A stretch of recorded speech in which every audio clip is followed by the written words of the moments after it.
Assalamualaikum warahmatullahi wabarakatuh. Perkenalkan, nama saya Halimatus Sa'diyah, NIM T 2019-1245. Di video kali ini saya akan membahas tentang RPP atau Rencana Pelaksanaan Pembelajaran Kurikulum 2013. Sebelumnya, tahu nggak apa sih RPP itu? RPP adalah rencana kegiatan pembelajaran yang disusun berdasarkan kompetensi dasar atau subtema yang dapat dilaksanakan dalam satu pertemuan atau lebih. Dalam menuliskan RPP, kita perlu menuliskan identitas terlebih dahulu. Satuan Pendidikan SMP NU Letko, mata pelajaran Pendidikan Agama Islam dan Budi Pekerti. Kelas atau semester kelas 9, semester ganjil, materi pokok penerapan jujur dan menepati janji. Alokasi waktu kita bisa lihat di promes atau melihat tingkat kesulitan materi tersebut. Di sini alokasi waktunya 2 kali 3 JP. Tahun pelajaran 2020-2021. Selanjutnya, poin A, yaitu kompetensi inti. Kita dapat melihat kompetensi inti dalam Permendikbud nomor 37 tahun 2018 tentang KIKD. Dalam penulisan kompetensi inti ini, saya mengutip dalam Permendikbud nomor 37 tahun 2018 tentang KIKD pada pendidikan SD, SMP, dan SMA halaman 255 sampai 256.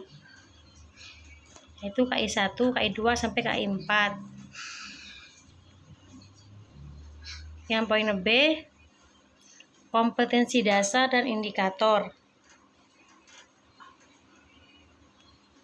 Kompetensi dasar ini kita bisa melihat di silabus atau bisa dilihat di Permendikbud nomor 37 tahun 2018 tentang KIKD halaman 255 sampai 257.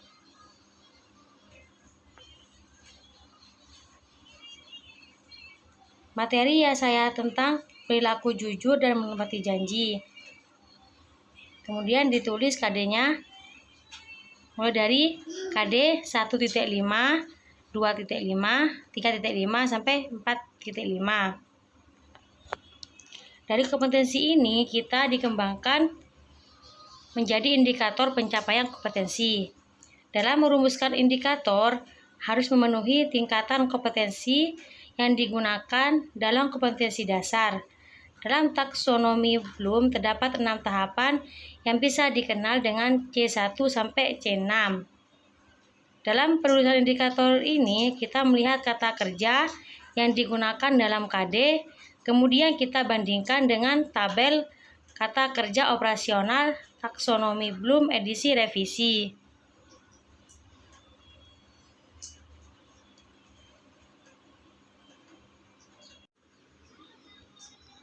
Selanjutnya, tujuan pembelajaran. Tujuan pembelajaran ini gambaran proses hasil belajar yang diharapkan dikuasai oleh peserta didik. Pada rumusan pembelajaran ini menggunakan rumusan ABCD. A. Audience, B. Behavior, C. Condition, D. Degree. Tujuan pembelajaran di sini yaitu pertemuan pertama, melalui metode ceramah, siswa dapat menjelaskan pengertian jujur dan menepati janji dengan benar. 2. Menyimpulkan hikmah perilaku jujur dan menepati janji dengan benar. Pertemuan kedua, melalui metode demokrasi, siswa dapat mengidentifikasi perilaku jujur dan menepati janji dengan benar. 2. Membuat laporan hasil diskusi tentang perilaku jujur dan menepati janji. Selanjutnya, materi pembelajaran. Materi pembelajaran ini merupakan analisis dari indikator pencapaian kompetensi dari buku guru atau buku siswa atau buku penunjang lainnya. Materi ini saya membahas tentang 1. Pengertian jujur dan menepati janji. Yang kedua, manfaat jujur. Yang ketiga, penerapan jujur. Yang keempat, keutamaan menepati janji. Yang kelima, hikmah jujur dan menepati janji.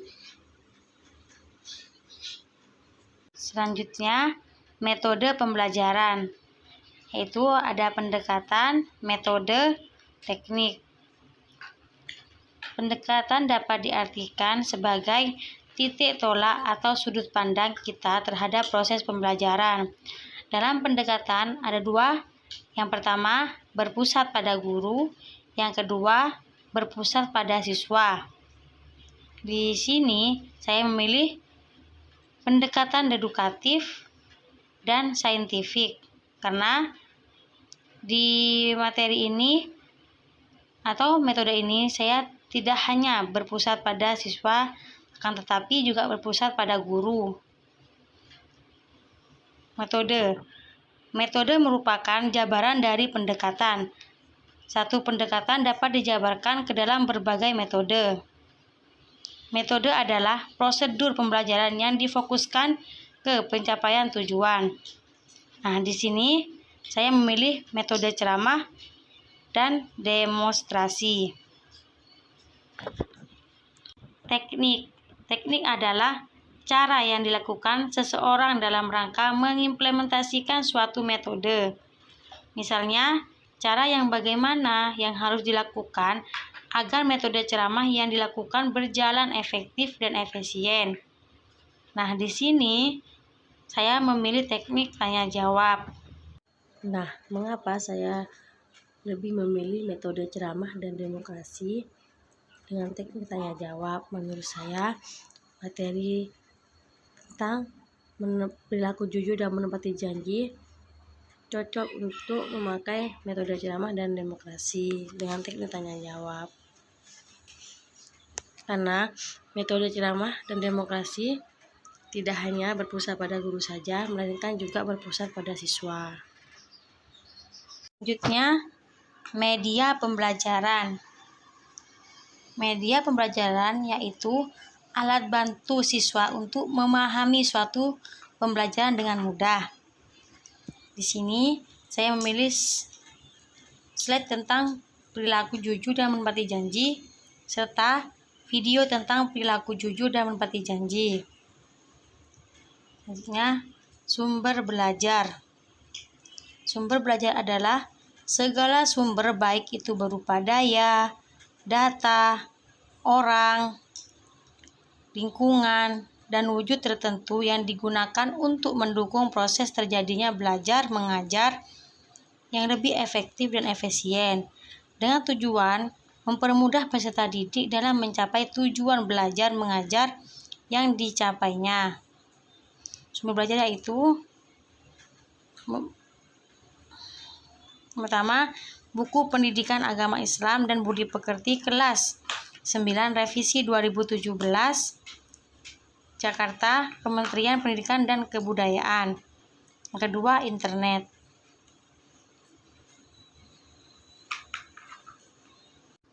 Selanjutnya, langkah-langkah kegiatan pembelajaran. Langkah-langkah pembelajaran terdiri dari 3 komponen, yaitu pendahuluan, inti, dan penutup.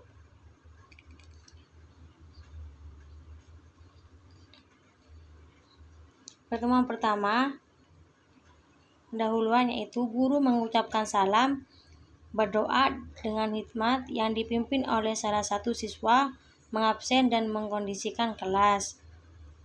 Kedua, guru mengaitkan materi sebelumnya dengan materi yang akan diajar. Guru mengajukan pertanyaan tentang hal-hal yang berkaitan dengan materi jujur dan menepati janji yang diketahui peserta didik. Selanjutnya, peserta didik diberi penjelasan tentang manfaat mempelajari materi jujur dan menepati janji. Guru menyampaikan tujuan pembelajaran. Selanjutnya, kegiatan inti. Dalam kegiatan inti, dalam kurikulum 2013 menggunakan pendekatan saintifik yang dikenal dengan 5M, yaitu mengamati, menanya, mengeksplorasi, mengasosiasikan, mengkomunikasikan. Di pertemuan pertama, peserta didik mengamati video tentang jujur dan menepati janji. Peserta didik mengamati gambar yang ada di buku tentang jujur dan menepati janji. Peserta didik melihat slide dan mendengarkan penjelasan guru tentang video, gambar, dan slide yang diamati. Menanya. Peserta didik bertanya jawab tentang jujur dan menepati janji. Peserta didik bertanya jawab tentang hikmah perilaku jujur dan menepati janji. Mengeksplorasi. Peserta didik membaca buku siswa tentang materi jujur dan menepati janji. Peserta didik menjelaskan pengertian jujur dan menepati janji. Peserta didik menyimpulkan hikmah perilaku jujur dan menepati janji. Mengasosiasikan. Peserta didik menyimpulkan materi jujur dan menepati janji. Peserta didik menganalisa pengertian dan hikmah tentang jujur dan menepati janji. Mengkomunikasikan. Peserta didik mempresentasikan kesimpulan. Selanjutnya, kegiatan penutup. Guru mengadakan evaluasi. Guru menyebut materi yang akan dipelajari selanjutnya. Bersama-sama menutup pembelajaran dengan doa dan salam. Begitupun pertemuan kedua, ada kegiatan pendahuluan, kegiatan inti, dan juga kegiatan penutup.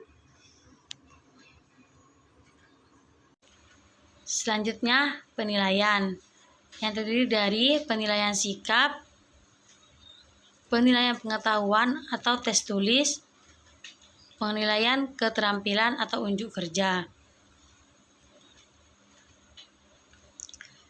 Penilaian sikap. Menilai diri yang dinilai menyetujui bahwa melaksanakan perilaku jujur dan menepati janji sebagai perintah agama. 2. Meyakini bahwa melaksanakan perilaku jujur dan menepati janji sebagai perintah agama. Yang ketiga, mempengaruhi orang lain untuk melaksanakan perilaku jujur dan menepati janji. Yang keempat, menunjukkan perilaku jujur dan menepati janji kepada teman-temannya. Keterangan: 1. Tidak pernah. 2. Kadang-kadang. 3. Sering. 4. Selalu. Observasi. Penilaian pengetahuan tes tulis.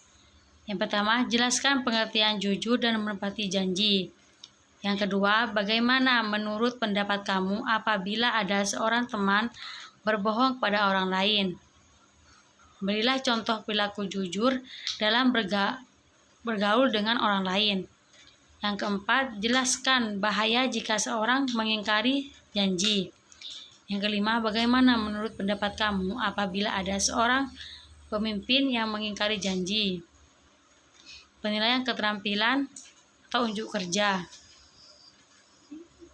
Aspek yang dinilai, yang pertama, membaca Quran Surat Al-Ahzab ayat 70 tentang jujur.